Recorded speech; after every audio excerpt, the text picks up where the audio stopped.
Yes, hello, welcome everybody to the 15th episode of ModXtra.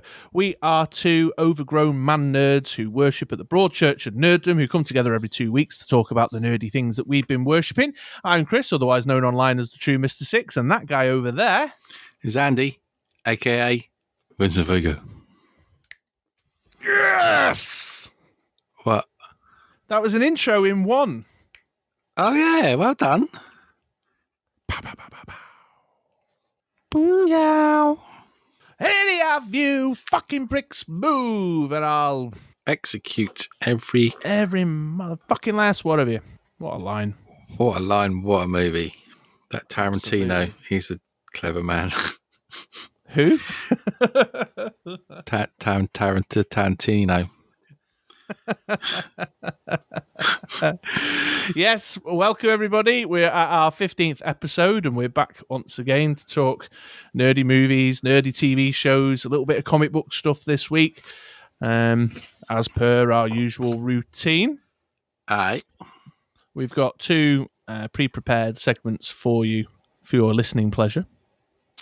We've got our Andy's Retro Movie Corner, and Chris's Comic Book Corner, which we'll be getting into imminently. But before we do, we like to do a nice little bit of warm-up chat, a bit of intro conversation. Oui. So let's get started talking about some just general bits and bobs. And I'll begin by asking my man Andy over there, what have you been up to in the last 2 weeks since we last recorded? Wow. Well, it's 3 weeks. Oh, well, that's true. So quite a lot, probably more than I'm going to be able to remember. But I will give you the highlights, starting off with a massive movie, one that we kicked off our holiday with in the England household, and that was Godzilla versus Kong. Oh, interesting. 15 quid I paid to rent that. Yeah. Was it worth it? It was. Oh, very good. It was good old-fashioned, not too much of a storyline, but enough to get by, monsters beating the shit out of each other. Yeah, are you into that generally? Do you like your, like your kaiju type stuff? I do. There's not a hell of a lot of it. Like, it's not mainstream anyway around. I do like Pacific Rim. Why do they have to have Rim in the title? Because it's on the Pacific Rim. That's where it takes place. Rim. What a word to use to describe an awesome movie. Yeah, those two are the two I've seen. If there's any more out there, I know there's an animated thing because I was flipping through my phone and saw that. But yeah, I do like that. Reminds me of Power Rangers when I was a kid. Yeah. Have you ever done any like the proper classic stuff, like the old Godzilla movies? No. We tried the Kong. Wow. King Kong, not the one that I didn't realise existed until I watched Godzilla vs. Kong, but the one before with Jack Black.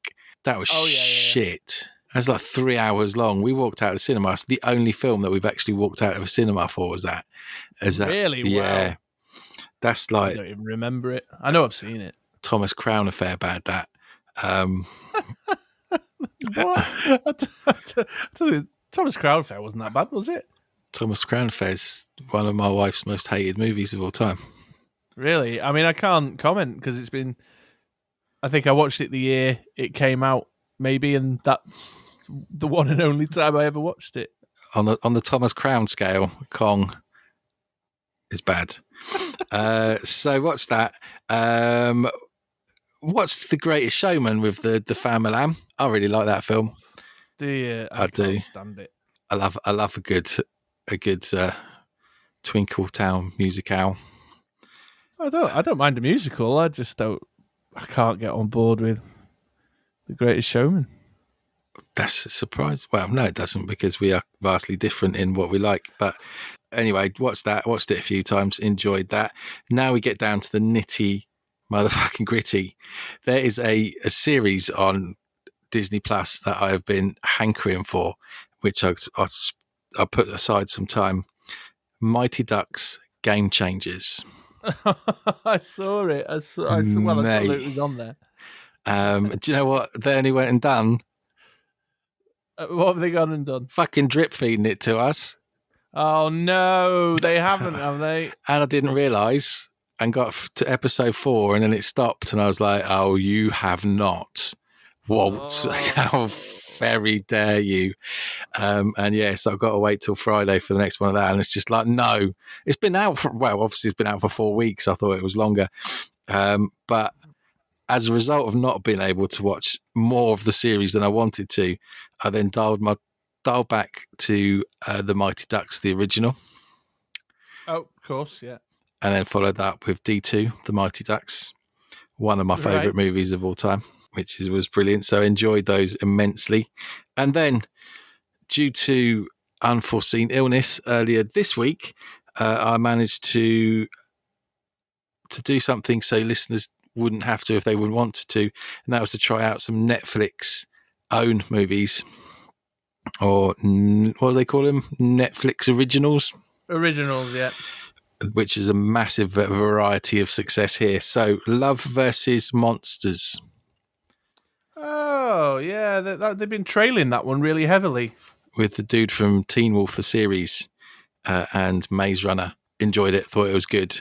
It's not massively highbrow or anything more than a bit of a survival against monster flick, but well done. Enjoyed it. It was good. Nice special effects. Good movie.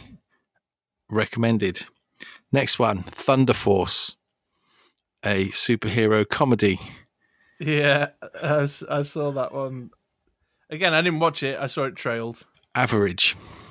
Okay. I also watched... What's her face in it? Melissa McCarthy. Yeah, Melissa McCarthy. I do like her in a lot of things, and it was all right, but a 5 on the Thomas Crown scale, I'd give that. And then I turned my attention to Anti-Life with Bruce Willis, and I was like, how can I fail? This movie can't fail. It's got Bruce Willis in it. I've heard not very good things about this one. Dog shit. Yeah, okay. Absolutely. I don't know if they got him on a discount or something, or if they superimposed his head onto an actor, but that is absolute trash. Do not watch it. It is shit. Roger that. So bad. It's like, do you know what we were talking about, Back to the Future and the special effects looking a bit ropey? Yeah. Like the special effects are piss poor. Really bad. Really, really bad. And you think, well, are they trying to do a little kind of, knock back to old horror flicks or monster flicks? No, it's just crap. Don't watch that. Don't watch that. The last movie on my list is McFarland, which is a sports style. I was really wanting to watch Game Changers. It's a Disney Plus. It's like a Disney sport themed, based on true life events, heart wrencher, which I thought was good. It was quite long. It's like 2.5 hours long. It's got Kevin Costner in it, who's this football coach who gets sacked because he throws a boot and accidentally clips this kid in the face. So he ends up in a very poor area of California where they all pick fruit, and then he gets them and starts a cross-country running club in the school. Very, heart-wrenchy. It's got all the things you'd expect in a movie like that. Quite enjoyed it. It was quite long. TV series, we finished off Friday Night Dinners, which in hindsight, I'm not sure if I should have let my son watch, but he thoroughly enjoyed it, and it did make me laugh. The Goldbergs we are making our way through, which is, I enjoy the Goldbergs. I think it's a good series, but it's all my daughter wants to watch, and it's a little bit overloady, and I just want to punch them all in the face. Well, so in the last 3 weeks, yeah, since you recommended it to me in the last episode, oh yeah, I have watched all 8 seasons of the Goldbergs. Have you? Yeah, that's very good. So yeah, we're still plugging through, but it's a little bit of an overload for me. I do like it because it's got that 80s kind of feel that does, sticks to me. But there you go. There's that. And Lego Masters USA on Channel 4 on a Tuesday. It's got Batman from the Lego movies. Will Arnett. That's the one. He's funny, man. Enjoying watching that. In black. or very dark grey. And that's me watching, Dan. Yeah, how was it? Computer game, Apex Legend, Battle Pass, done, 110, thank you very much. Hey, there you go. Starting to get better on Rocket League, slowly but surely. Played some games with that with Javier last night, in fact. And then books. Now, I've been away and I've read I've read a few books. After we spoke about Ready Player One, I devoured that, and then Ready Player 2 has come out recently. It's a tenner to download on your iPad, and originally I was like, no, not doing that. Tenner, that's really expensive. I'll wait. And then Holiday come about, and I was like, no, I really enjoyed it. I'm going to buy it. Bought Ready Player 2, devoured that. Really, really good. If you like the first one, definitely worth a read. I then went on, and the same author has written a book called Armada. Can't say it, but that's you go. Ernest Cline is the author.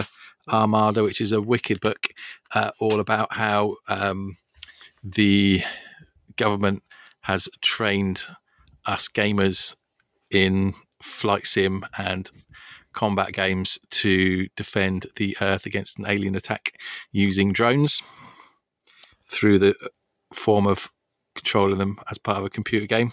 Is that a new book? How old's that one? It's quite old. Has that been made into a TV show or a movie or something? It's been bought by Universal, but it has yet to be made into a movie. Because I feel like that plot idea, I've seen it on something, or feel like it's... I think it's been used before. I think I've seen it in like an older movie type thing, but it's written really well. I enjoyed that. And then on the cheaper side of things, to finish off, The Thunder of War, which is free on iBooks, was a nice space opera where they pilot spaceships, and there's a alien attack which needs to be defended, and its sequel, The Thunder of Vengeance, which was £2.50 or £3 or something, which rounds off that story quite nicely. So it was a nice 2-book storyline for the cost of a coffee, and I enjoyed that. That's by a chap called Dietmar Arthur Weir. Don't ask me to spell it, because I've written it down here probably wrong. But if you search The Thunder of War, if you're a reader, it's free on iBooks. It's definitely good thumbs up, but nowhere near Ernest Cline. Big fan. Wish he'd written more than 3 books, because I literally just devoured those in quick succession. And that is the end of the podcast. Thank you very much. Yeah. You always come with your big list ready, don't you? Well, it's been 3 weeks. There's stuff I've missed out. Those are the highlights. And I've had time off. Yeah. Yeah. Well, very good. Some recommendations in there for the listeners. There are indeed. You watched, I like the Goldbergs. You watched the Goldbergs. Have you watched Misfits yet, on my recommendation? No, not got around to that one yet. Oh, do it before the next episode. I think you'll like that. I've got someone else has mentioned Misfits to me recently as well, and it's on the list. It's free on Netflix at the moment. But there's something else. There's a reason why I can't quite jump onto it yet. Oh. Joe wants to finish off Line of Duty. Is that police one? That's that police one, yeah. Which, whatever. And then there's something else you wanted to watch. Anyway, I'll get around to it. There's loads of stuff on the list, as it were. On the list. Right, Dead give me Pixels. Someone's told me to watch Dead Pixels recently as well. Oh, not heard of that. No, it's about gamers, apparently. Oh. But I don't know if they're just saying that because they know I'm a gamer. Yeah, maybe it's really boring. Yeah. But anyway, yes, I will give you my list. So, on the movie front, my recommendation this week, of all the things I've watched in the last 3 weeks, is Palm Springs on Netflix, Andy Samberg's new movie. Oh, I've seen a trailer for that. I watched it. Yes, I really enjoyed it. It was very, very good. It's basically a kind of grittier, more darkly comic version of Groundhog Day set at a wedding. Okay, sounds good. Andy Samberg, I'm not spoiling anything, you find this out really quick. He's at this wedding in a taking place in a hotel at a Palm Springs resort, hence the name Palm Springs, and he's caught in a loop. And various shenanigans and weird and wonderful things happen. But it's a bit darker than Groundhog Day. It's a little bit more existential. But very funny. I was laughing lots, really enjoyed it, and I recommend that one for show. And that's it on films, other than a few bits with the kids, like we've watched Moana in the last couple of weeks and stuff. But, you know. You're welcome. Everybody knows the Disneys, yeah. The one my wife's been singing around the house is the crab one. Shiny. Yeah, that's the one. But that's, everyone knows that. I'm not going to bang on about Moana. Although I've got my eye on that Raya, the Last Dragon Defender or whatever it's called. Oh, yeah. Looks good.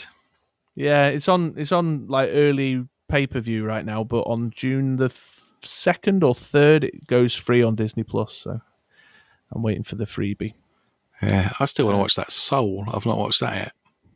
I didn't enjoy Soul so much. But it's Disney Pixar. Yeah, I didn't think it was up to... I felt like it was more of a Cars 2. Oh, don't you dare. What? Finn McMissile, one of the greatest characters ever to come out of Disney. Mate, Cars 2 is awful. Come on. No, Cars 2 is brilliant. Yourself. Bugs Life. I let so much... Bugs Life's great. I let so much go by.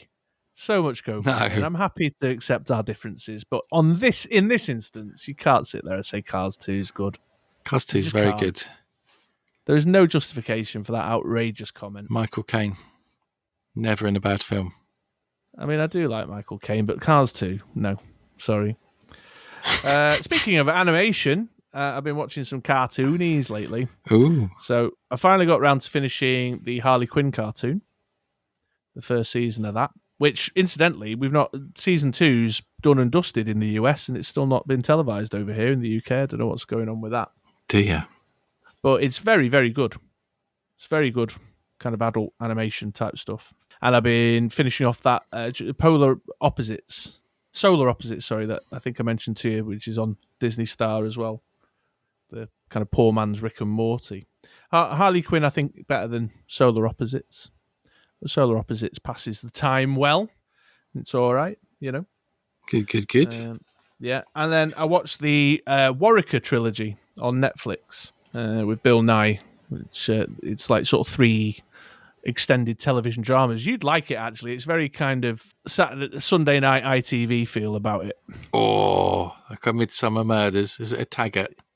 Yeah, it's kind of got that vibe about it, although it's a spy drama, not a murder mystery. But it's got Bill Nye in it. It's 3 parts. One's called Page 8, one's called Turks and Caicos, and the last one's called Salting the Battlefield. I would put it on your kind of reserve list, like it's a rainy day one, not a rush to watch. Right, will do. But it was an interesting watch nonetheless. So that's like yourself. I'm sure there's been much more that I've consumed TV wise, but I finished Falcon and the Winter Soldier. Oh, I've got one left. That was the other big thing. All right, well, we'll leave that one for next episode then when you get caught up. Yeah. How are you feeling about it so far, though? I've really enjoyed it. I thought it's been really good. I kind of like the weird dips. Like, there's a really long section where they refurbish a boat. Yep. Very long section where they refurbish a boat. But I'm not against that. I don't mind it.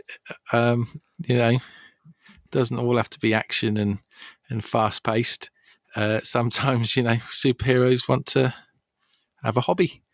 And a boat, yeah, exactly. So there's nothing wrong with that. The pacing, like you said, is not what we're used to for Marvel Cinematic Universe. However, if you compare it to the likes of Walking Dead, where nothing happened for 3 episodes on the trot.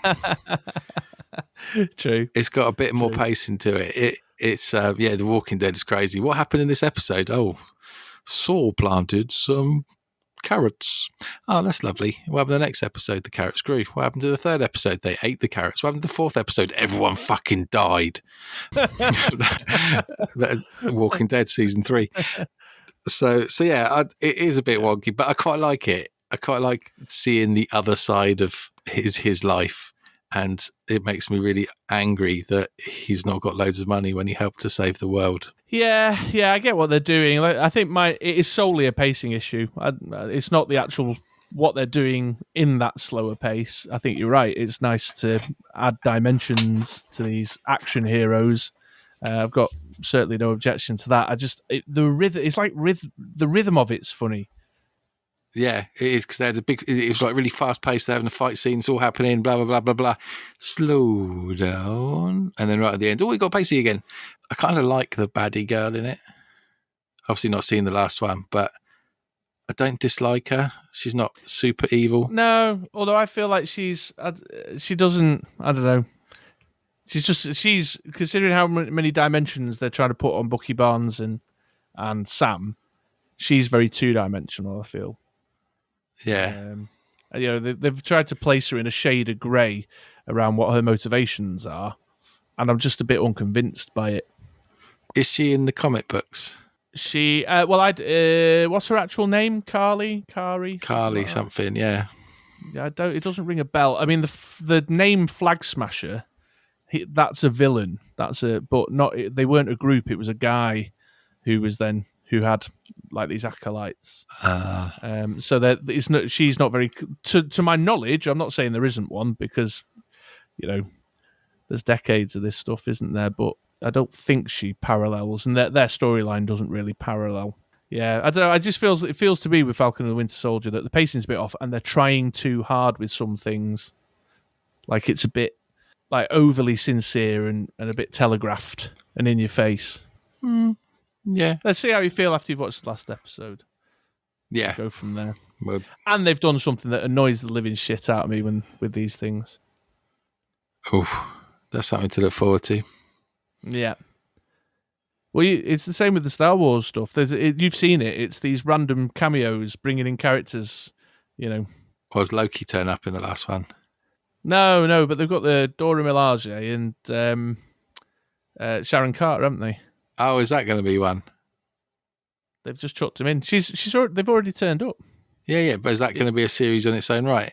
Well, probably. How do you know? Or they're backdooring their way into the next movie or whatever. Or it could just be written for the series. I quite like it when they turn up. I quite liked when I want my own theme tune. I can't remember her name. The leader of the Wakandan badasses. Oh, it's fallen out my head. When she is good though. Yeah, she's got her own little theme tune. Why was she inside? I love that line in. Which one was it? The first one, Infinity War. When the Scarlet Witch comes out and starts kicking ass, and she's like, "Why was she inside?" Love that. But yeah, she's great. You're right. Yeah, and she has her own theme tune, like Wonder Woman has her own theme tune. I kind of want to walk out my front door in the morning and be like, a little theme tune kind of pop off, make me want to go to work more. Just make yourself one. Yeah, it'd be like dun dun dun dun dun. It won't be like it'd be like yeah. Like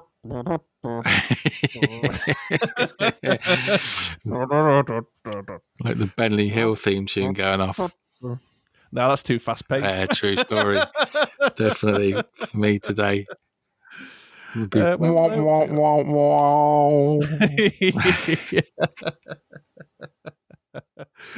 Just a guy with a big tuba just following me around like flipping Monty Python and the Holy Grail instead of coconuts. I think there's been a either The Simpsons or Family Guy. One of those two shows has done a either Homer or Peter. It's very blurry in my mind, but they've hired a musician to follow them around, and it is just like a brass band with loads of bassy brass. Anyway,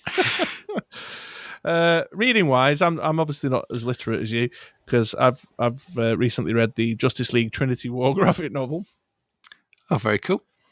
Obviously, is significant. Again, it's a reread. It's an old book. I'm working on a video right now that's in connection to. This is on the Dice Masters side, and so I've been doing some brushing up, digging out the old graphic novel collection and getting some stuff read before it goes into boxes, because I'm moving house. True story. Up in the loft. Absolutely, yeah. And then finally, just to wrap this up, so it doesn't go on too long, a bit of computer gaming stuff. I've been playing a bit of Titanfall 2 on my Xbox. Oh, nice. Good choice.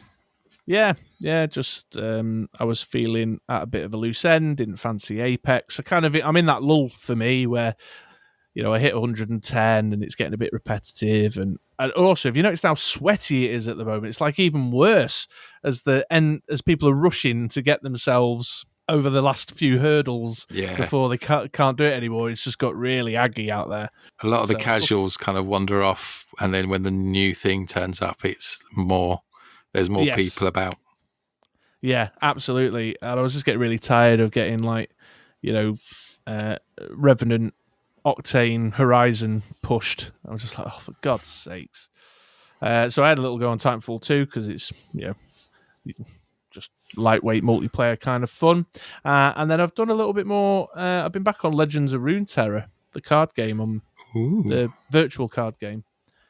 Just out the blue. I got a bit bored with same sort of thing happening with Hearthstone, actually. We're waiting for an update, and I've sort of burnt out on the current season of stuff, and I'm waiting for the new season to come.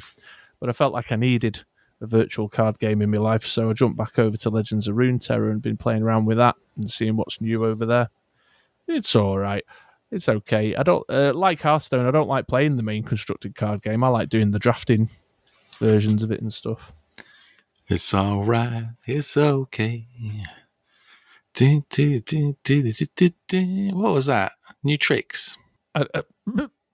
Yeah, sounds right. Teach, let me know when you hear this. He'll know. He'll know. Yeah. And there we go. That's about my highlights, really. I'm like yourself. I'm sure there's other things been going on, but that's all I seem to be able to recall right now. Yeah. Beautiful. That was fun. Yeah, there you go. Well, there's our 3-week update for you, lovely listeners. Should we get into the main juicy stuff now? The juicy stuff. I've got a nice list of stuff to watch now from all the stuff you've watched. It's nice. I've been writing stuff down. Let's get into the juice. So 2 major segments for you this episode, folks. We've got Andy's Retro Movie Corner, in which we are discussing the mid-90s classic Pulp Fiction. And then over in Chris's Comic Book Corner, we've taken a look at the Mark Millar, Frank Quitely collaboration of Jupiter's Legacy. I asked you to read the first volume, but I put you both in the folder. Yeah, I've done the first one. Yeah, okay, cool. But I don't. That doesn't give anything away because I finished it this morning. So, all right, fair enough. Yeah, fair enough. And that'll do. I think this week that'll do. This week, we'll reiterate once again. We're still open to suggestions or ideas. I think next episode we're going to knock the Comic Book Corner on the head, aren't we? Yes, and I think it's going to be Chris's choice for the movie. Yes, yeah. So we're just going to play around with the structure and format a little bit, but open to suggestions on that. So at the end of the comic book segment, we won't be doing I won't be producing a suggestion, a recommended reading thing. No, which is cool because I've got to catch up on the next part of Jupiter's Legacy, and there's some other stuff that I've not read yet from episodes back. Fair play. Okay, then. Well, are we going to start with the movie or with the comic book this week? I think it's the comic book's turn. Right, okay, then. Well, on to Chris's Comic Book Corner, then.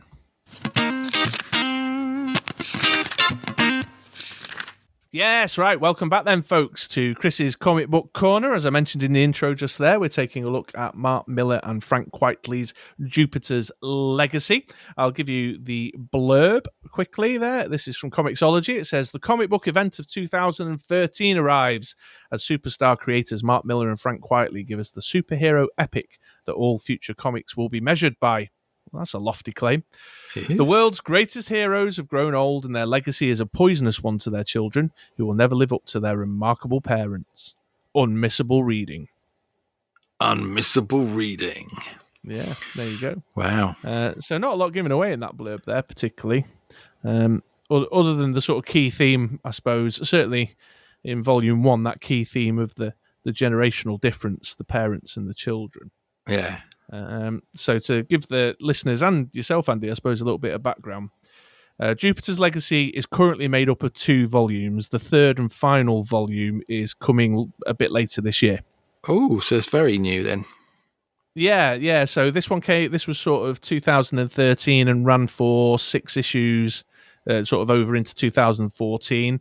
Then the next installment came sort of over 16 into 17, and now the third installment is coming this year, later this year, and will cross over into 2022. But in the interim, in the kind of gap periods, there was another Jupiter's series that's 2 parts in called Jupiter's Circle, which goes back and is telling the story of the parents' story. Oh, okay, cool. That's quite good. Yeah. And I believe the third and final part of Jupiter's Legacy is going to be telling the story of the grown-up son. Right. So it seems like it's taken a long time to finish Jupiter's Legacy, but you've had Jupiter's Circle, the 2 volumes of that in the gaps. So it's actually sort of technically, there's been 4 volumes of it to date. So yeah, and it's sort of telling this sort of generational spanning story. You've got the parents who they're the first generation of the superheroes, set in the 30s after the Wall Street crash. Late 20s, early 30s, but then you've got Jupiter's Legacy, which is kind of just a touch in the future from us in the present day. Yes, yeah, it's I did sound on the mic. Sorry, I was adjusting my foot. That makes sense. That is slightly in the future. I think it does actually give some dates somewhere, but I kind of thought about. I think it goes to like 2013, and it jumps forward a little bit more. Yeah, so there's your context piece and just a little bit of the kind of publishing history. I obviously read it when it first came out, as you know, my friend, and as many of the regular listeners will know, Frank Whiteley is the draw to this book for me. I'll read anything that he draws. So I read it and picked it up when it first came out. I've given my trade paperbacks a quick reread in preparation for tonight, but for you, Mr. Comic Book Noob, it was your first encounter. It was. I recognised the artwork straight away from other things that you've thrown my way. Am I right that he did We 3? That's right. That's the guy. Awesome stuff. Has he done anything else that we watched? Did he do any read? I don't think he has, actually. Just remind me some of the stuff. Why the Last Man? He wasn't on that. He hasn't done any Preacher. Have we done any superhero stuff that he's drawn? We did done like Earth 2 or anything like that. The Authority in the other one. Yes, he did do... How much of The Authority did you read? Because he definitely did some artwork on The Authority. Yeah, I recognise it from... I thought so. I didn't want to sound stupid, but there's definitely stuff in there. I did all of it. Yeah, okay, sure. Yeah, absolutely. So he's definitely done artwork in The Authority. He's done quite a bit of work with Mark Millar. He does quite a bit of work with Grant Morrison as well. And Mark Millar did a chunk of The Authority, and Frank Whiteley did the We 3. Yeah, the artwork is very, very good. It's very kind of pastel-y colours. Like they're mostly quite muted, and then you'll get something that's quite bold thrown in. For example, like the first few. Would this have been released like as a one-off, or it would have been separate comics? It would have been. It was a 6-issue series. Yeah, because like the first one is very muted, kind of, sepia teabag kind of colour because it's set in the past, and then bang, you flick over and you've got 2013 all colours, lights, and camera phones. Yes.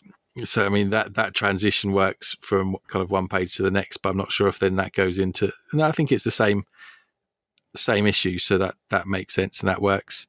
It's very pretty. And there's lots of colour, which is nice, certainly kind of compared to some of the older kind of Marvel and DC stuff, where it's, blue, red, yellow, and a few mixes in between. So yeah, it's really, really pretty. And it's all quite, not sure if pastel is the right word. It's certainly not as vibrant in the sort of colour palette as, say, The Authority is. Yeah, it's very stylized. It's very, very nice to look at. It's quite kind of muted, but it's a different colorist than he normally works with. Actually, I forget the name, but it's not the same person, which may explain that.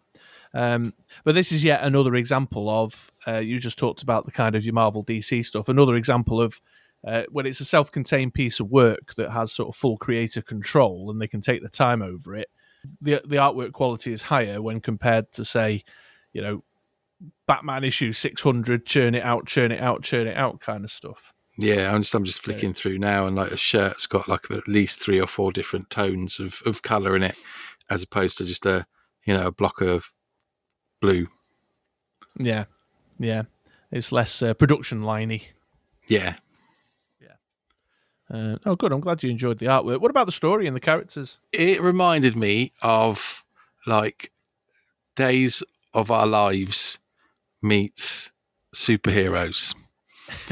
Certainly the beginning part is very kind of soap opera-y, and then it takes quite a graphic turn because it hasn't got a lot of graphic violence in, but where it does, it's quite there's 2 instances where it's very kind of graphic and gory, and it kind of makes your head turn because the rest of it's quite muted and pretty, and so that's, again, I'm guessing the reasoning behind doing that is to give a bit of a shock and accentuate the grand meaning of the gory parts. Yeah, well, you're absolutely right, because it is a stark contrast, and I think it's written intentionally to have this sort of family soapy drama element mashed up with the highfalutin superhero-y kind of stuff. Ground it in a little bit of reality, like with the celebrity culture stuff that's going on. And then those, I'm assuming you're talking about 2 particular deaths. Yes, yeah. Without spoiling anything, significant deaths for the movement forward of the story. I think, you're supposed to go, whoa, they actually are, even though they are, the family drama is like any family drama. The world they exist in is clearly very different. Yeah, and they could have kind of quite easily sugar-coated the deaths, but no, you get to see them quite graphically, which is very 2000 AD ish for 2 full pages, but that's it. The rest of it's not particularly gory or gruesome. No. The deaths are quite interesting. In fact, the sort of superhero battle-y type stuff is interesting. I think it's curious. One thing Mark Millar has done is he's put an interesting twist on the way that they go about using their superpowers. So, Uncle, what's his name? Knobhead.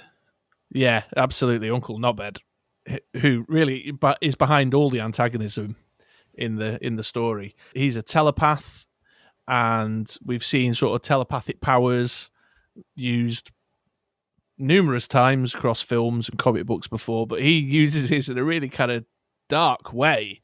He forces thoughts into people's minds. There's always these kind of allusions to the fact that I don't know if he's being genuine or he's fucking with my head with his powers, and then the way he uses it, they do it to defeat the bad guy, the first sort of proper supervillain that they face, and then he uses that very same power in the other deaths later on, where he sends their mind into a different scenario and they're not looking at reality, and then he just snaps them back into reality and they're basically skewered on a load of spears. Yeah, he's mean. Yeah, but I find that interesting how he uses these telepathic powers and these psychic powers in a much. There's a really dark edge to the way he uses them. Yeah. When he's like, this is a painting that I've been working on of a time that I'm recreated from my past. Do you want a bit of cake?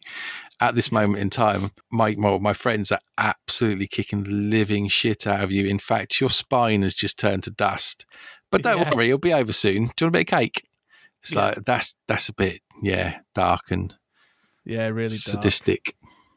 Dark. Now that element of the storyline around how he uses his powers and people aren't sure if he's using his psychic powers to make them think what he wants them to think, and he's manipulating people. A bit like the Purple Man, actually. Did you watch Jessica Jones? Most of it. Are you talking about David Tennant's character? Yeah, I watched that series, yeah. How he's using his powers to make people do things that they don't really want to do, but in their head they think they want to do it. Yeah. In the Jupiter's Circle prequel stuff, there's a lot of kind of more contextual Like so you know this about him before you go to Jupiter Circle, but when they go back to the past, it's revealed that he's done a lot more of this kind of, fucking with people's heads and making them do what he wants them to do, or is suspected to have done. Right. Yeah. Cock. Yeah. Sorry, you had a point and I just hijacked it with with my own point. It's a good point. You were talking about the graphic nature of the violence to bring you back around to what you were on. Yeah, and then it kind of moves forward from that, so there's a bit less kind of soap opera-y, and then I think that the remainder of it's kind of setting up the next book. There's a bit where a character turns up, which is basically, it has to be based on the actor Luke Evans. He's a British actor. He's been in some stuff. Yeah, I had to the Colonel. Google him, because he's like, it's just literally, he's just licked his face and put it into a comic book. I don't know if it's that intentional or if it's their mates or something, but it may well have been. But yeah, he's like, the spit of him is funny. And there's the setup for, again, I've mentioned it before, it's the Empire Strikes Back setup for the Return of the Jedi, which I'm guessing comes in book 2. Yeah, it's the old fall before the rise. We end in pretty dire circumstances, definitely, yeah, which is classic sort of 3-act storytelling going on there, definitely, yeah. Yeah, very good. So I suppose, I kind of nudged in this direction in the intro. Do you think you'll move on to the second volume? Has it caught your eye? It has. It's finished in a good place where you want to know what's going to happen next, as opposed to, when it... I suppose they're in 2 minds. If they know and they've got the funding to do 3 books, then they've got the ability to do that.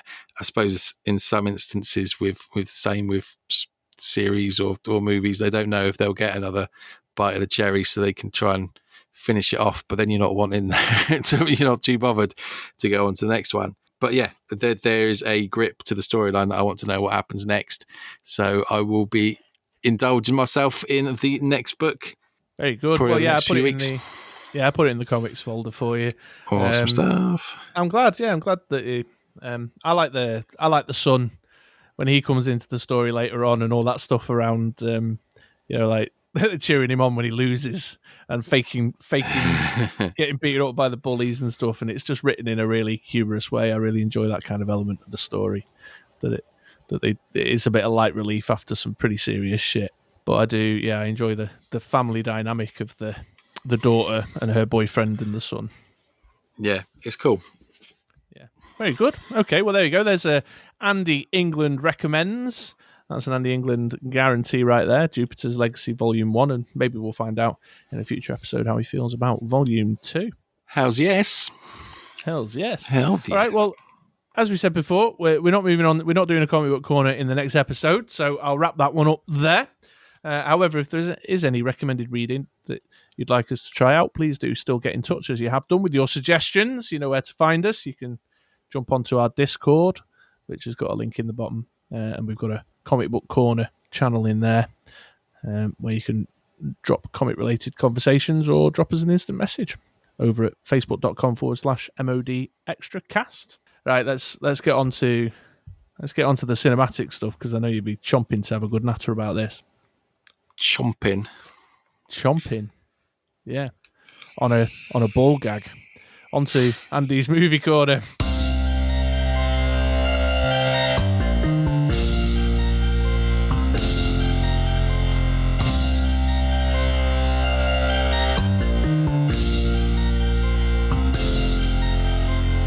Right, okay then, folks. It's Andy's Retro Movie Corner. We're talking about Pulp Fiction today, and I'm going to hand you over to the man himself to get us started.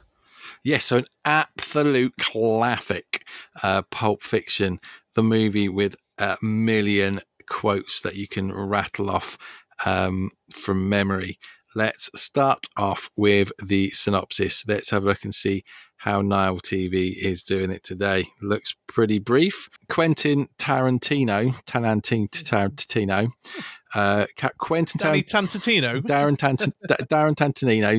iconic crime drama following the intertwining tales of mobsters and criminals in the streets of LA, with John Travolta, Bruce Willis and Samuel L. Jackson. 1994, 149 minutes. Yeah, It is a long one, but it don't feel long. It don't, does it? Because it's chopped up into chunks. I really like it. Shock horror. I watched it last night to try and keep it fresh in the memory. I watched it last night too, although I don't think I needed to. No, I have not watched it for quite a long time, and I had forgotten how good a movie it is. It's just like I said, it's like the quotes that you can come out of it is just mental. And I know that you know the whole I do. Ezekiel 29:17, if that's right. 25:17. 25, nearly, not too far out. So where to start? Where indeed? Characters. Right. I mean, I've got 2 pages of notes on this. I'm locked and loaded, ready to go. You are locked and loaded, ready to go. The character development is amazing. Like, just from their body language and how they talk and how they act, you kind of know who they are, or at least their character and their demeanor and what they're going to be like. So, okay, first question to you. Who's your favorite character? Who's my favorite character? Yeah. That's a great question. I think I would probably have to say Jules. Yeah, he's mine too. He is super cool. Yeah, he's the driving force of the whole movie. Really, even though the actual central storyline is Bruce Willis's. Really, you think? Yeah, absolutely. I thought it was more like John Travolta's. No, I think Bruce Willis's character is the main character. Because if you think about it, because one of the things about the film is the outer sequence. You know, it doesn't follow. No. The narrative structure is bounced around it and out of sequence. And if you think about the way that the story it ends with Bruce Willis getting on the motorbike, the chopper, with... Did you do that on purpose? Yeah. Okay, cool. Didn't plan it, though. I just managed to pull it off. And gets to ride off into the sunset, off down to Nashville to go and see his friend and claim his winnings. He's the hero of the piece. Is he, though? Well, yeah. Oh, okay. Why would you question it? He gets asked to throw a fight by Marcellus Wallace.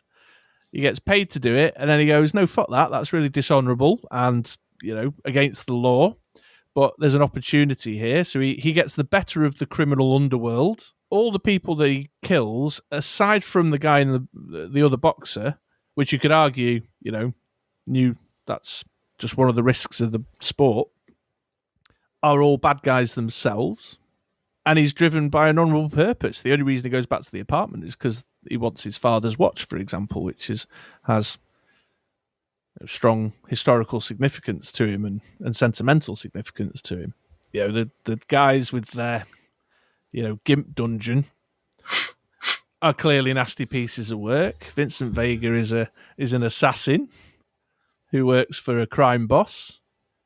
There's nobody that he and he gets away with it. He gets the better. He got the better of the criminals and rides off into the sunset with the love of his life and fair play off to collect his treasure. I'll give you that. I hadn't seen it that way before, but you've explained it well. I agree. Everyone's very cool though. They're dripping and cool. Well, yeah. I mean, they are and they aren't, but there's something about Quentin Tarantino's eye, the way he directs it, that just proper sells the. It's the image, isn't it? It's about image and attitude. And just the every conversation is so. It's not like they don't have a chat where he's like, yeah, right, Tarantino.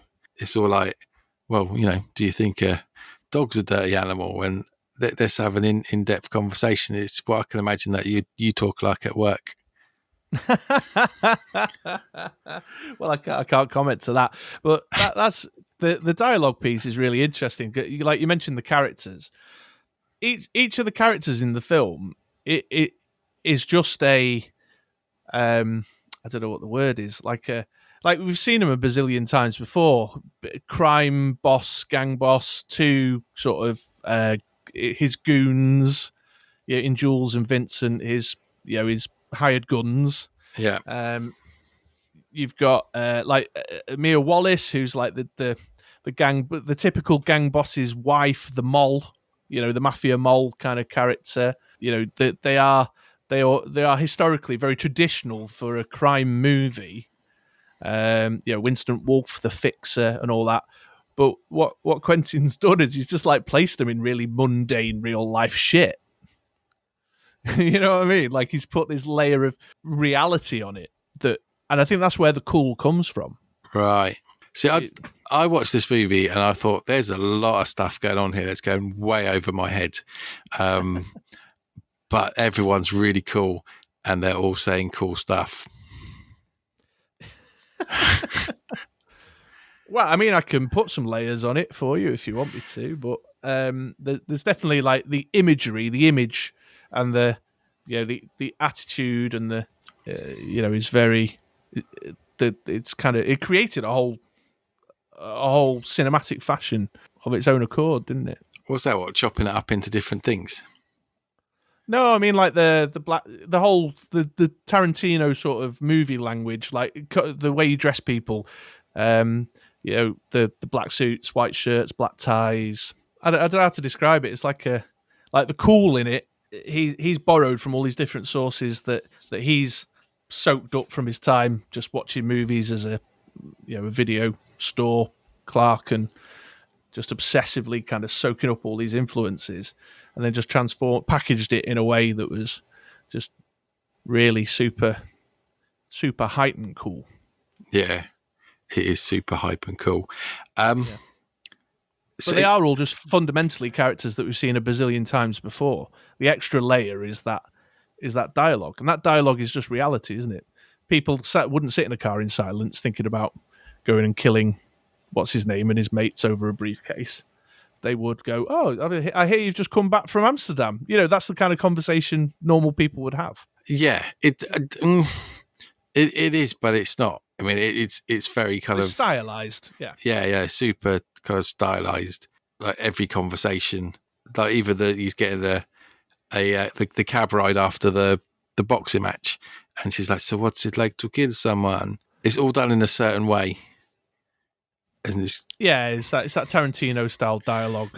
Yeah, that's what I'm struggling. What I'm trying to say. So it's super stylized in their dialogue and how they talk, and the way that they have those conversations, which, yeah, you would have that conversation. You might be like, "Oh, you that boxer, what, you've just killed him.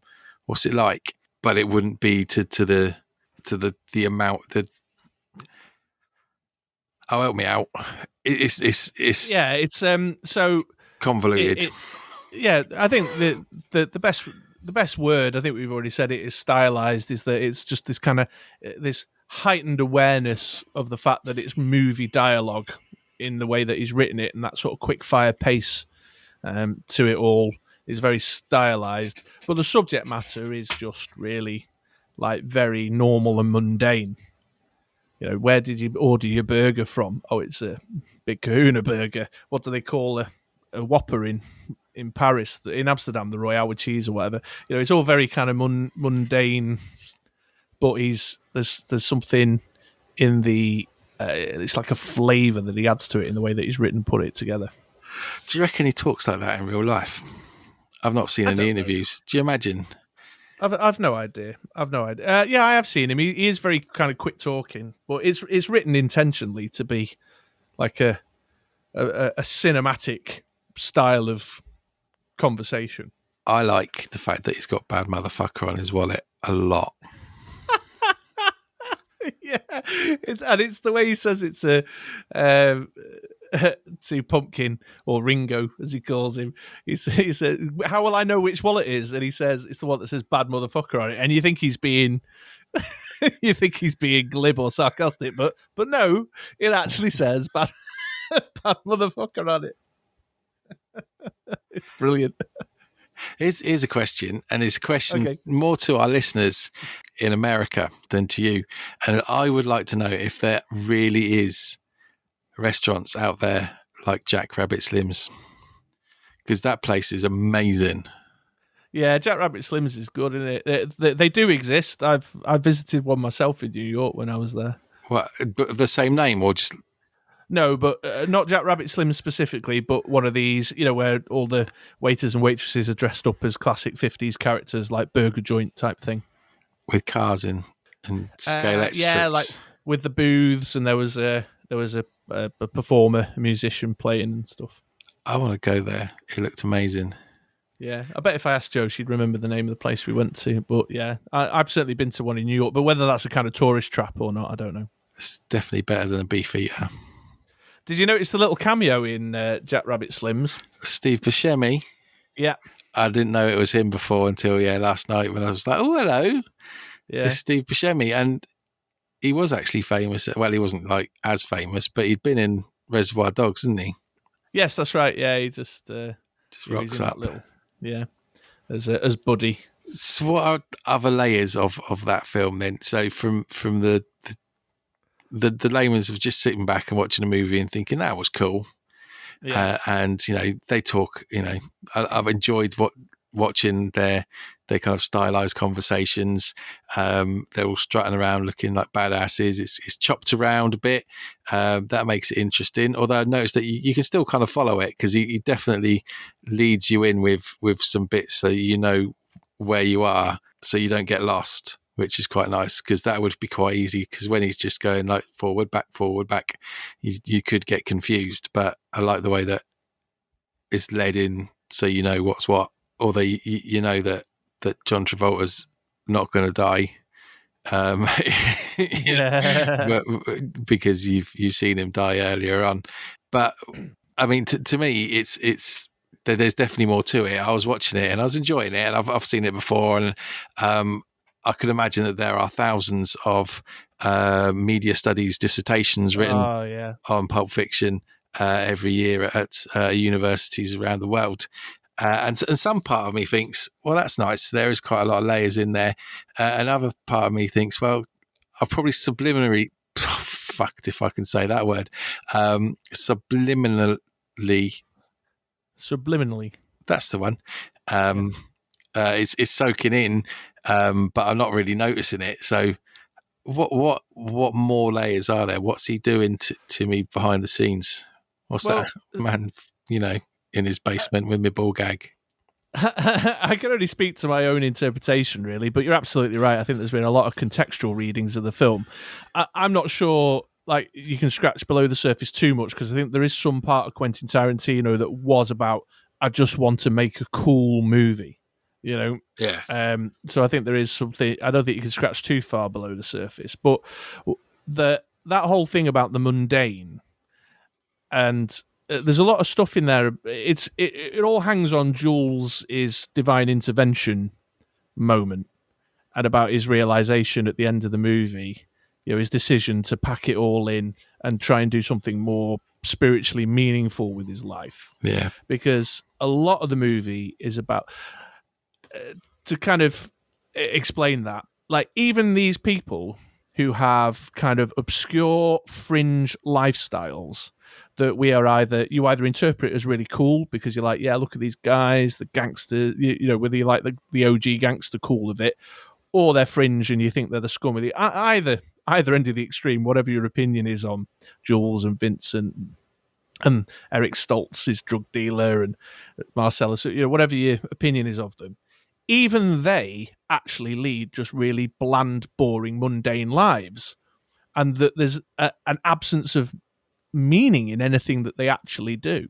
And I think that's where the film really succeeds, is that it makes us sort of see more layers to these characters than you might do in a more, like, we've used stylized to describe the dialogue, but a lot of stuff that's gangstery flick is very stylized and over the top. But these guys, they go for breakfast in a coffee shop and talk about why Jules doesn't eat pork, or they sit eating a bowl of Fruit Loops in front of the telly of an evening, like any normal person would do, a really like a meaningless activity. It's only when like the cruelty and randomness of life interferes with that anything has any meaning. But it was only caused by their own actions in the first place. Okay, that there's a part in it that I hadn't really clocked from previous watchings, which does like definitely supports that what you've just said, which is right at the beginning when they go in to get the briefcase and they go to the door and he's like, we're a bit early, hang back. And then we go back, he goes, right, let's get into character. Absolutely. And I'd noticed that before and I was like, oh, that's quite weird because he's like saying let's get into character because, you know, you're not really a badass, but you are a badass, but you're not really a badass. Yeah, we're just getting into character. And then think about the way that Vincent Vega is in character at that point. We've seen him bantering, just chatting shit with Jules up to this point. But when he enters the room, he walks into the kitchen, does the whole kind of standing behind intimidating thing, sparks up his cigarette, you know, takes... Do you know what I mean? You're right. That's a great example of what I'm talking about, is that, you know, their lives are mundane. It's 7:20 in the morning. They're doing their job like any one of us would do. You know, commuting to job. All right, they're on shift a bit early, but do you know what I mean? It's like they're just getting on with work. It's just a job, and their lives are so mundane. Another great example is when Butch he gets back to the hotel room and he falls asleep, and then he wakes up in the morning. It's the TV, and he says to his missus, you know, what's this? What's going on? What are you watching? She's like, oh, I don't know. It's just kind of on. The telly's just on. It's like a motorcycle movie or whatever. And it's just so sort of meaningless. You know, there's no substance to it. And the things that do have meaning in the film that drive the story forward are things like the sentimental value of his father's watch because of what it means and what his father went through in order to make sure, and his father's co-pilot, what they went through to get the watch to him, or the fact that Butch decides to do the right thing, to take the heroic move and defend Marcellus Wallace rather than just leaving him in the dungeon. in the Gimp dungeon. You know, it's all the moments, the glimmers of light, the moments of meaningfulness are there, and everything's all like materialistic and consumerist. Like every car is named, and every burger, like, where did you get it? It's Big Kahuna. You know, we're Jack Rabbit Slims, it's a $5 shake, and it's all just like the superficially meaningful. Wow. Yeah, it's nihilism. It's about, you know, life has no meaning, but there are glimmers of moments when life does have meaning, like when Butch decides to show goodwill to a fellow man, or Samuel L. Jackson's character realizes at the end, I'm not going to finish this part of the story in a violent way. I'm just going to leave it. So the good part of the movie is the fact that they just chatting shit. Yeah, well, that's because it's real to us, that, even though it's stylized dialogue, and I entirely disagree with I entirely agree with what you're saying there, is it's got this kind of stylized Tarantino-esque dialogue. What they're talking about is the same meaningless shite that we all talk about every day. Yeah. Like, what time is it? What time do we start? When's the train coming? When's the bus coming? You know, there's loads of dialogue around that stuff. Where are you getting lunch? Where's good for breakfast round here? You know, what model car are you driving? How much was your milkshake? Is it worth $5? You know, it's all the same meaningless shite that we all, and that everything about the life in this world that they live in is just really cruel and random and brutal and violent. But there's still these little glimmers of hope. You know, like Bruce Willis's character Butch, it gets to escape with the love of his life, and there's meaning in the, you know, in that. And that he decides to save Marcellus Wallace rather than leaving him, or that Jules decides to pack up his life of crime and do something good with his life. Yeah, become the littlest hobo. Walk the earth. Because everything else is all just simulated. It's all just simulations of reality. Jack Rabbit Slims is... I'm sure that's not an accident, that it's a restaurant that's all about people pretending to be characters or famous personalities from the rock and roll era. Vincent Vega's got this whole Elvis thing about him. He has, hasn't he? I wouldn't look very cool with one of those like cowboy little cords and buckly things that are used instead of a tie. But I think they look cool. Yeah. Well, that's one thing I will say though about the kind of the brutal, shocking violence of it all is that back then it was really shocking. Watching it again last night, I was like, "Fucking hell, man! I could get this at 9:00 on HBO." this isn't shocking anymore. Do you not think? No, mate. It's like the events of Pulp Fiction, like the violence in that got covered in half an episode of Vikings or Game of Thrones. Yeah, true story. I can't remember being shocked at the violence, although the bit where he accidentally shoots the guy's head off I thought was quite funny. There's quite a bit of humour in it, but not necessarily like comedic humour, like the bit where he accidentally shoots his head off. That's quite funny, but it's dark. It's quite dark, but it is funny. The bit where he's picking the weapon to go back and save Marcellus Foss, he starts off with a hammer and then upgrades to a baseball bat, and then upgrades to a chainsaw, and then he settles on a samurai sword. That bit's funny. It's not like slapstick kind of comedy funny, but it's still funny. Yeah, it's just the this kind of morbid humour about it. Yeah, and there's quite a lot of that in it. A lot of gallows humour, yeah. Which I like. Well, I like that stuff. That makes me laugh a lot. Yeah, but there's not the same as in it's different to like Reservoir Dogs and then in True Romance. Although there are some bits in that. Although he wrote that, but he didn't direct it, so that might be. Yeah, Oliver Stone directed True Romance. Yeah, although it does have some great dialogue pieces that you can really censor his. The Christopher Walken. Yeah, well, it's him in both, isn't it? Yeah. But it's my contention that the Pulp Fiction is the absolute height of Quentin Tarantino's career. I think he peaked early on Pulp Fiction, and that is the best example of everything he can do. Black humor, whip smart, quick fire dialogue, all that stuff. I think that's his absolute height. I don't think he's ever actually managed to revisit the quality of Pulp Fiction. No, I would definitely agree with you. I would, on the same respect, and I don't know what you think of him, but Lock, Stock and Two Smoking Barrels, I would say that they're very similar for Guy Ritchie as well. Now, I know he's gone off and he's got bigger budget, and that was quite a low budget. But for me, there is no Guy Ritchie movie that goes anywhere near it. Snatch tried, failed. Well, Snatch is a very good movie, but failed. Similar to the one with Gerard Butler in, which they didn't. They were going to do another, but didn't. I don't know which one you're talking about there. It's good. I watched it not that long ago. Guy Ritchie movies. Rock and Roller. Oh yeah. They were always meant to do another one, but then he got dragged off and made Sherlock Holmes and shit like that. Nothing. I quite like the first Sherlock Holmes. Yeah, but it's nonetheless. You're right. Yeah. Lock, Stock and Two Smoking Barrels. There was nothing. I suppose similar if you're comparing to Quentin Tarantino. There was nothing like those movies when they were released. They were almost a new genre of how to do a film. They rewrote how to make a movie, and I suppose if you compare the two, that in many ways there's some similarities. They are criminals, but you kind of for my opinion, you kind of backing them to do well because they're the main people in the story. Yeah. You've got that kind of dark humour to it. Lock, Stock's got a bit more humour to it, but then in the same respect, you've got Vinnie Jones crushing someone's head repeatedly with a car door. I've got a theory about Quentin Tarantino, why I think his earlier stuff is better than his stuff now. What's your theory?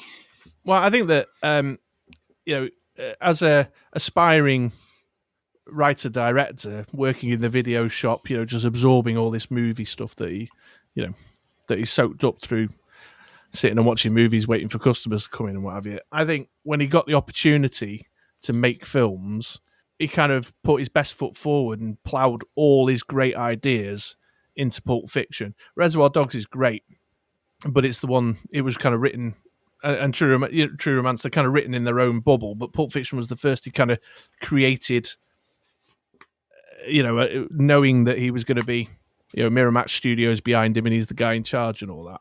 And I think he ploughed all his sort of best ideas into it because he was taking the opportunity by two hands. And subsequently now, I think he's sort of scrabbling around like he's popped his wad, basically. And all the good ideas that he formed in his head, he sort of ploughed into this one effort. I mean, Jackie Brown's good. I like Jackie Brown, but it's not Pulp Fiction. Just having a look at his filmography. Yeah. I mean, It was Kill Bill's, the first Kill Bill's pretty good, but it's a completely different sort of movie. That's apples and oranges, really. But Hateful Eight, I didn't enjoy at all. I'm not a big fan of Inglourious Bastards at all. Django Unchained bored the shit out of me. Did you know that he helped write The Rock? I didn't know that. Oh, maybe I did. Yeah, I did know that. I mean, they're good. What's it? Desperado's on here. What did he do with Desperado? He was in it. Well, him and Roberto Rodriguez are mates, and they do little. So interestingly enough, Roberto Rodriguez in the scene in the Bonnie Problem, in where Quentin Tarantino plays what's his face, and he's acting in Jimmy. the scene. Roberto Rodriguez came and did the on-set direction for the scenes that Quentin Tarantino's acting in, and vice versa. Quentin Tarantino returned the favor in Roberto Rodriguez's films. Yeah. I mean, it's good movies, but yeah, it's not been reached again, has it? He's not reached it. No, it's not quite there. Speaking of the Bonnie Problem, I think some chunk of that section is the weak link in the film. Really? Yeah, Quentin Tarantino can't act for shit.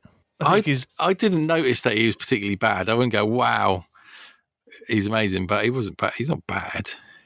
No, I think he's but he's going up against Samuel L. Jackson and Harvey Keitel and John Travolta and Bruce Willis and Ving Rhames and Uma Thurman. You know what I mean? I'm just like, and he doesn't. If you watch that scene again, there's something about the way he's talking and the rhythm of his speech is a bit pants.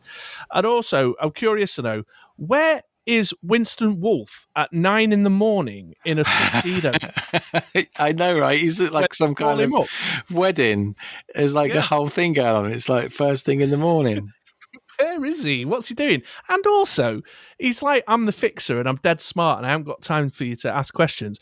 But really, when you think about what he suggests, he's like, well, we better clean the blood off the car. Let's throw a blanket over over it. And then let's go and dump the body. Which surely any criminal in there, the only thing Winston Wolfe brings to the table is the phone number of the scrapyard that would get rid of the body. And he could have just texted that to them. It's got a cool head in a crisis.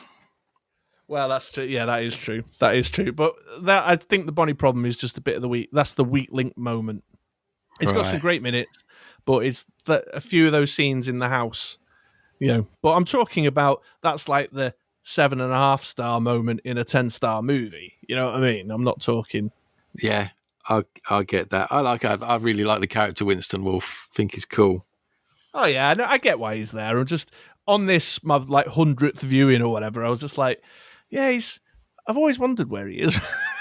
In his What's he doing that early on? Yeah, at 9 a.m. kind of thing. Also, the timing of it all, a lot of it all takes place first thing in the morning. I always think to myself, like, Samuel L. Jackson's character screaming and shouting gunshots in an apartment complex at whatever it is. What does he say? 7:22 a.m. I'm like, how has nobody like been woke? Like where are the neighbours? What are they doing? Like, what's going on down there? I've just heard like 20 gunshots in a row. A guy shouting and screaming Bible quotes at people. Sure. Yeah, and also, where do they get burgers from at like 7:30 in the morning? Yeah, who's having a burger for their breakfast? Yeah. So there's just some little tidbits, but these are all just, you know, picking really. Yeah. Do you reckon there's some like hidden meaning to why it's set so early in the morning? No, well, I not necessarily. I just think it's taking what we know and understand cinematically about gangsters who we think operate by night and they do their work in bars and pool halls. Do you know what I mean? And they live this really kind of and clubs, and they're always in a VIP cordoned off area of a club doing their deals and stuff. I think it's intentionally designed to place them in these just really normal, mundane day to day, like even gangsters have to get up and do the early shift. Early shift, yeah. Oh, okay. And they go for breakfast afterwards. Do you know what I mean? It's like, oh, I could eat. Could you eat? Do you want to get some breakfast? Like we would do. Like, do you want you want to get a McMuffin kind of thing, like we would just do, really. And so I think the morning setting is just designed to make it really, is to take it out of what we know and understand of gangster films normally, and just put it in this really boring day-to-day kind of setting of it all. Last question then, and we'll wrap up. Yeah. What do you think's in the briefcase? Yeah, I did write the briefcase myth. I know what's in the briefcase. I've heard Quentin Tarantino in an interview tell everyone what's in the briefcase. Do you? Well, in that case, let me do my guess first. Is it Marcellus Wallace's soul that got taken out the back of his head? That's why he's got a plaster on it. Yeah, that's what a lot of people have. That's the prevailing theory, isn't it?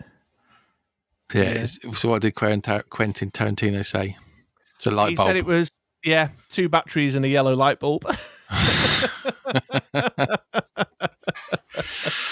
I've heard some mad theories over the years because there's this whole thing about how all his films are connected somehow. Have you heard this? No. So Vincent Vega and Mr. Blonde's character is called Vic Vega. Vic Vega, and they're actually brothers. Right. They're related, and there's some whole connection there. And then there's a character in True Romance who's connected, who has a similar name. And then there's Bruce Willis, Butch's grandfather in the Second World War, or great-grandfather in the Second World War, appears in Inglourious Bastards. There's a character with the same name. And there's like this whole sort of thing about how they're all connected. And the gold in the briefcase is the gold Elvis suit that Val Kilmer was wearing in True Romance. Is one of the mad theories of it. But if you Google that, there is a whole thing about how Quentin Tarantino's characters are all connected somehow. Jamie just did it just as a laugh. Yeah, I mean, I'm not sure the briefcase has any more meaning. I mean, it literally, Jules says, doesn't he, what's in the briefcase? Like, oh, my boss's dirty laundry. And I think, because there are these little kind of stylized moments, like when she says, don't be a square, and it comes up on screen, or when they're killing the kids in the apartment, getting the briefcases, like this strange sort of flashing sequence that happens, isn't there? And there's just these little kind of little cinematic imagery moments. And so I genuinely believe that the briefcase is just like some stolen money or some diamonds or some drugs or something that just any normal, crime boss would be wanting to reclaim. That the glowing light is just it's just movie magic. It's just a metaphor to sell it more. Just the same way as Uma Thurman's character is able to draw a square in the air when she says, don't be a square. Who cares? It don't matter. No. It right. Doesn't matter. Do bad things and you'll die on the toilet. Yes. that's the message of the film. Don't leave your gun in the kitchen if you go for a poop. Yeah. Otherwise, it'll all go horribly wrong. And there we go. So we have nattered on about Pulp Fiction. Yeah. Once again, I've probably spoiled it for everyone by managing to over-intellectualize it. No, I liked where you went. I certainly like, as I said before, I've seen it a number of times. I've watched it, and I know that there's more to it than just sitting down and watching a movie. There's more to it than just sitting down and watching it like you'd watch The Rock. From start to finish, there's thought behind it. Things like that usually go way over my head, and it was nice to hear some different views. I've just been flicking through my phone, and there is a theory that the pilot that Uma Thurman's character from Pulp Fiction is in Fox Force 5 is the characters to Kill Bill, which is the characters she describes are exactly the same as the characters from Kill Bill. Yeah. There's all these little kind of links, and there's a belief that these are all intentional by Quentin. I reckon that they are. I'm not sure if he knew it back then, but he's obviously just feeding off of bits and linking things back in, which is quite cool to do. I'd probably do it if I was making films. Yeah, he's not made it relevant. You don't need to know that to understand the movie you're watching, do you? That's the key bit. Yeah. If I had made a film that had reference to World War II with a person in it, and then I made a film based in World War II, I'd probably think it'd be quite fun to chuck a character in. That's the character from that film I made 20 years ago or whatever. So I get that. Anyway, Pulp Fiction. Anyway, yeah, there we go. So let us know your thoughts, folks. What do you think? And what do you feel about Pulp Fiction? But for now, we'll wrap it up there and move to the outro. Yes, well, there we are then, folks. Of all things must. This episode of the MoDXtra podcast has come to an end. Andy and I are going to get on a chopper and ride to Nashville to claim our winnings. A motorbike. It's a chopper, baby. Who's Zed? Zed's dead, baby. Zed's dead. Every conversation's got a little thing you can quote out of it. It's crazy. Joe, I was almost at points in the film word for word quoting along, and Joe was watching it with me, and she was saying, like, did you really need to rewatch this in order to do the recording tomorrow night? I'm like, yeah. Ovs.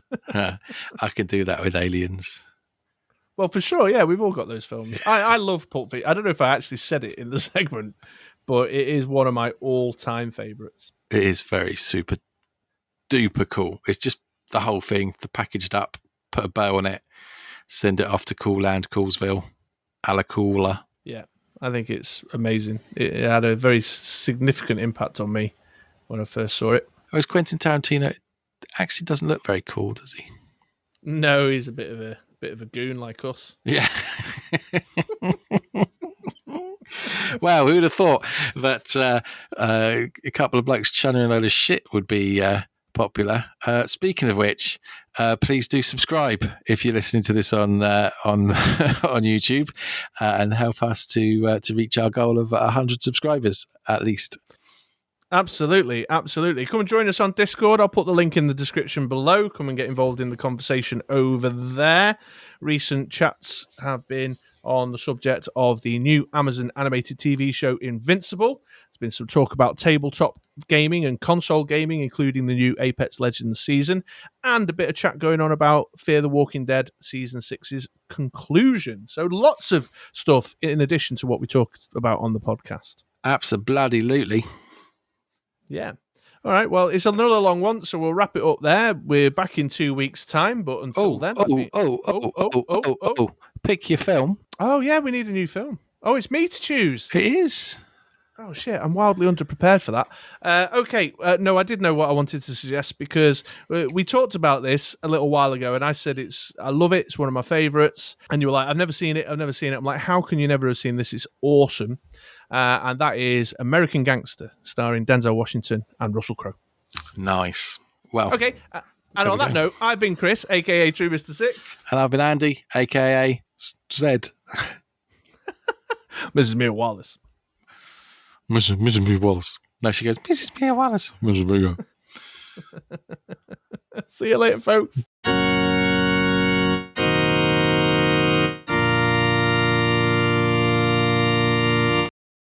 Does he look like a bitch?